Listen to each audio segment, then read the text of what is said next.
Welcome back to Risk Management and Insurance. Today we'll be reviewing the material in Unit 8, the last unit, which is Property, Crime, and Surety Insurance. Commercial property insurance is bought by just about every business and organization today. We will touch upon the history of property insurance and review the basic structure and perils insured. From there, we will get more into the details of the coverages and expand into other property coverages. We'll then finish with a brief discussion of crime insurance. The early history of fire insurance here in the United States is an interesting one, and none other than Ben Franklin started the first insurance company in the U.S. in Philadelphia. Back in those days, the peril of fire was the peril that people really insured and wanted to insure. So think of those early cities. There were no building codes to speak of, and there were many houses either right next to each other or very close, and they were almost all constructed of wood or with a lot of wood. That's what the industry calls frame construction. And when a fire started, it often swept through entire neighborhoods and often whole sections of cities. Now, those early insurance companies were also fire brigades. They would attempt to put out the fire and then also pay for the fire damage, if you had bought their insurance beforehand. In order to know who had bought their insurance, these companies would put fire marks, which are wooden plaques, on the outside of homes and businesses. And if there was a fire, the fire brigade would show up, and if their fire mark was not on your building, they'd just watch it burn. This was one of the earliest ways that insurance companies managed the morale hazard that creeps up with insurance. Now, since then, we've gotten smart enough to separate our fire departments from the insurance company and fund those fire departments as the necessary government service that they provide. Now, our friends on the East Coast have had a large impact on the development of insurance. As the industry was developing, state governments came to realize that they needed to regulate the industry in order to help guarantee solvency of the insurance companies and in order to set standards for what should be covered as a minimum. The state of New York created in 1943 the Standard Fire Insurance Policy, which set out mandatory coverages, terms, and conditions that had to be followed by all insurance carriers. To this day, most property policies show signs of that standard fire policy, though their coverage in several states still follow almost exactly in the base forms that they allow. Now, this might sound silly, but just about every single word in the insurance policy has been litigated at some point or another. Typically, it's going to be when something happens that is not covered by the policy.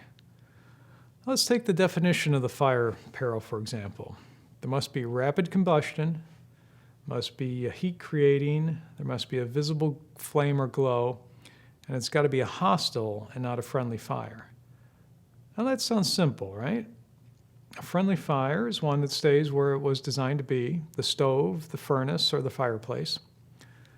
If the fire comes out of the fireplace and starts your rug on fire, it's no longer considered a friendly fire, and it's now a hostile fire and is most certainly covered. So why is this distinction necessary in insurance? Well, somewhere along the way, somebody threw something into the fire that they later regretted or realized that they should not have. And you know what? Insurance will not cover that because it was an intentional act and it's a friendly fire. Now, most small and mid-sized businesses today purchase their property insurance as part of what is called a commercial package policy that's going to include the property coverage, so property damage for their buildings and contents and other property coverages. It's typically also going to cover their liability insurance. It'll have some inland marine coverage, which we'll talk about next. It'll have some crime coverage, and often there'll be a commercial auto part of that policy as well, whether they own vehicles or not. So just as was the case with the homeowner's policy and personal lines, on commercial lines property policies, the peril must be covered in order to have a claim paid. And in commercial lines, we've got the same question of named peril versus open peril. And these contracts are really the two different approaches in commercial lines. So examples in the commercial package policy would be a cause of loss basic form, where it's only going to cover things like fire, lightning, explosions, windstorm, hail, a couple others. The cause of loss broad form, a little bit broader, so it would cover that same list of perils, but then also some additional ones, including falling objects and water damage. Now, the one that you really want, it's the open perils coverage. And what this is going to cover is all causes of loss except those that are excluded. And the real difference is that with the named perils policy, you, as the insured, have to prove that the loss is covered.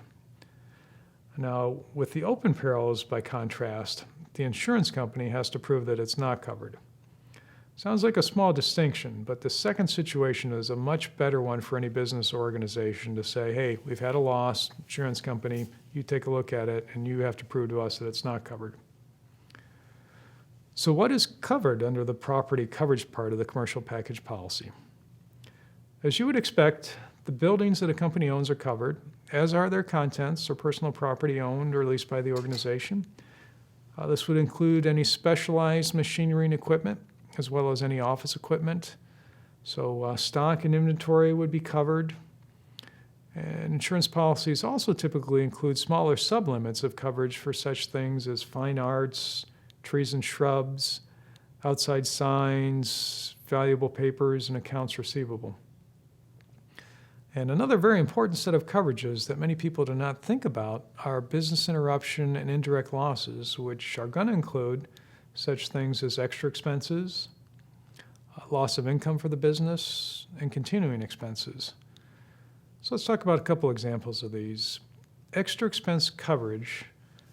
Businesses with this type of exposure include those that cannot afford to be out of business at all.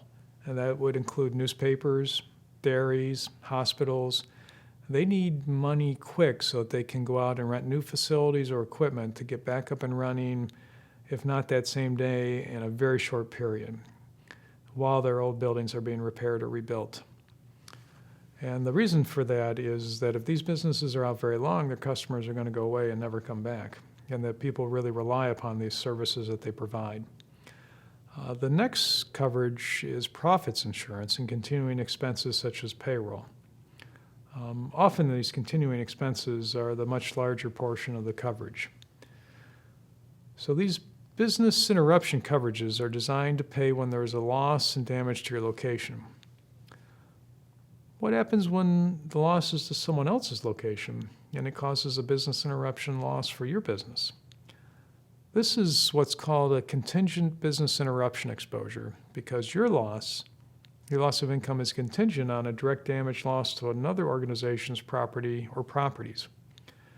Now, these situations can include your customers. If you have a single large customer and their plant burns to the ground, you're in trouble. Or it could be a supplier. On the other side of the equation, what if you have a single supplier in China and their factory is wiped out in a hurricane?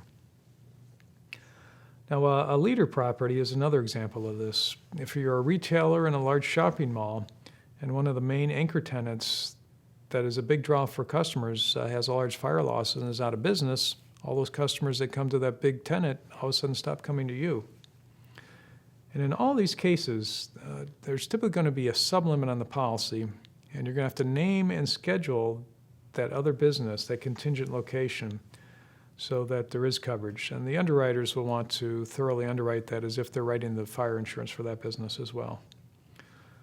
So we talked a little bit about the coverages, but now let's turn to the pricing of property insurance.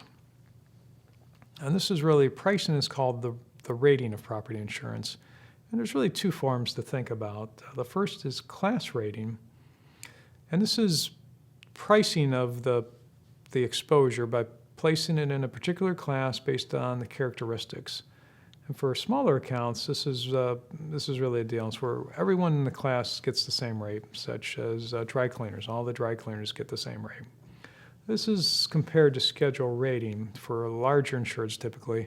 And there's going to be debits and credits are made off of a standard exposure rate, which really creates a unique rate and unique price for the property. And again, this is larger, probably more complex insureds where the pricing is going to be customized for the risks and exposures. So now let's turn to some other forms of property insurance. Marine insurance, was designed to cover property that did not stay in one place all the time, as opposed to building and contents. There's both an ocean marine and an inland marine type of coverage, which really distinguishes between what is typically shipped overseas versus what typically moves around within the country's borders. So let's start with ocean marine insurance.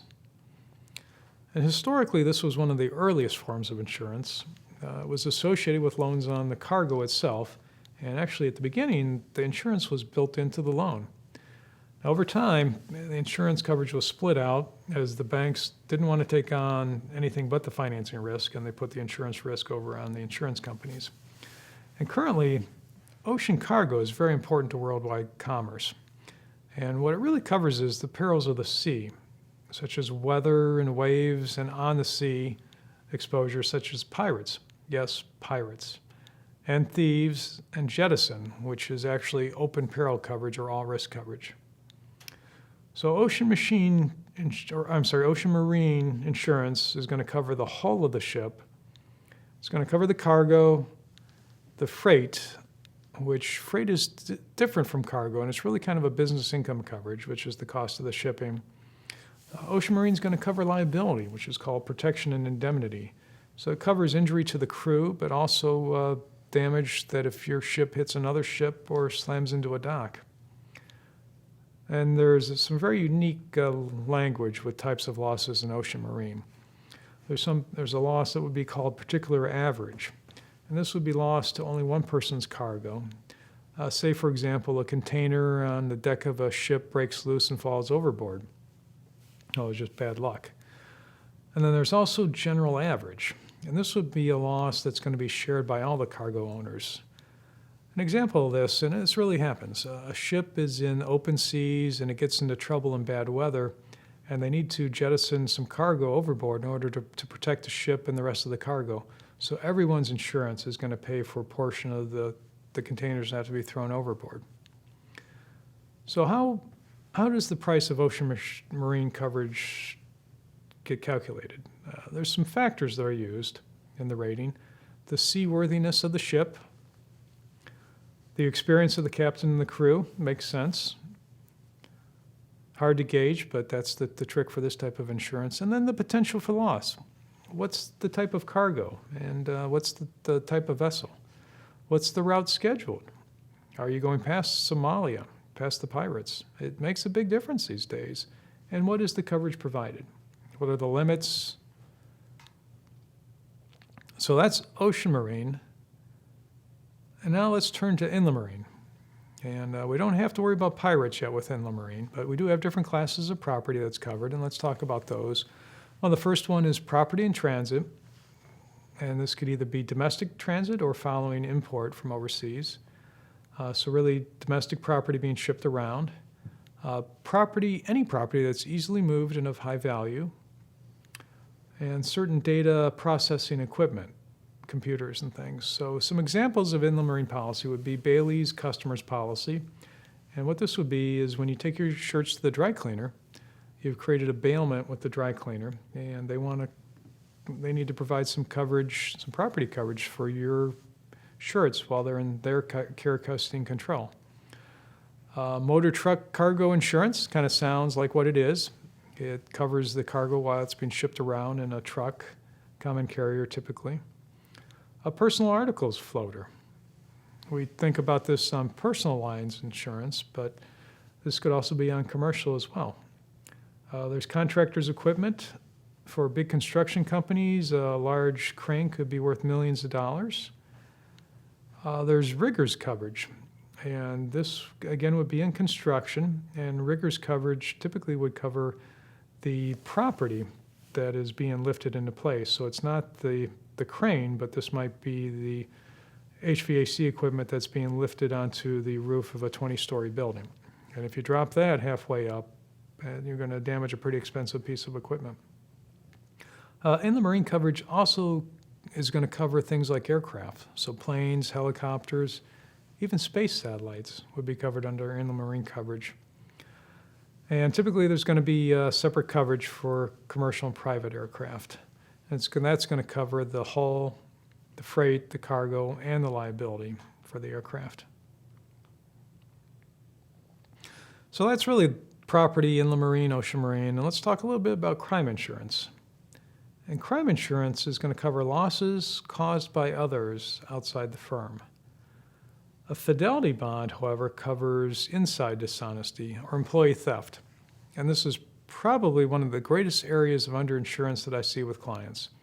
Just about every business thinks that this is not going to happen to them, and yet every year we see news stories in the press about companies and organizations who lose thousands and millions of dollars to employee theft. So again, the insurance that covers employee theft is called a fidelity bond. And really, it guarantees the honesty of employees. And there's really, in this type of fidelity bond, there's two parties to the contract instead of three. The employee is not a party to the contract. And these fidelity bonds really assume a positive loss ratio, since subrogation is probably not going to be possible, and there's no contractual guarantee by the employee to reimburse the losses. Turning back to other non-employee crime losses, they would be theft, which is defined in insurance as taking property without permission. Makes sense, right? Robbery, which is taking property from a person with the threat of violence, which is distinct from burglary, which is breaking in and removing property. And then finally, there's forgery, which was defined as the unlawful signing or altering of a check. So that wraps it up for this part of Unit 8. I look forward to reading your final projects. And depending on what type of organization you are doing in your final project and doing your risk management review on, you may discuss property or crime exposures as one of their top 5 exposures.